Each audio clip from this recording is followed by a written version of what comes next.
Daktarė, aš atėjau pas jūs. Jūs turit problemų? Taip, ne. Aš neturiu problemų. Problemų turi mano draugė, su kuria aš gyvenu savo bute. Mes dažnai su ja pasišnekam vakarais. Ir paskutiniu metu aš pradėjau pastebėti, kad jai kažkas ne tas.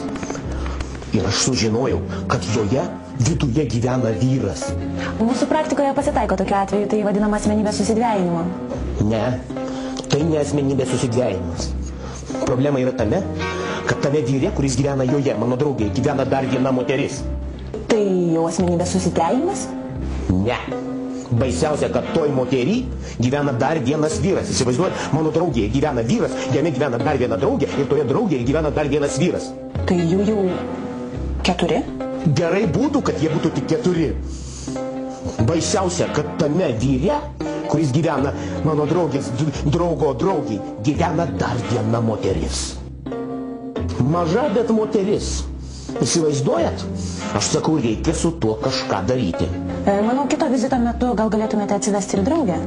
Tai dabar yra su manimi. Tai gal galima būtų ją pamatyti? Aš paklausiu, ar su tavim galima pasikalbėti? Jinai pasiruošus. Žiūrėkit, daktarė, štai čia yra mano draugė. Joje gyvena kažkoks vyras nepažįstamas. Jame gyvena dar viena moteris, kaip aš ir sakiau. Šitoje moteryje gyvena vyras, matot?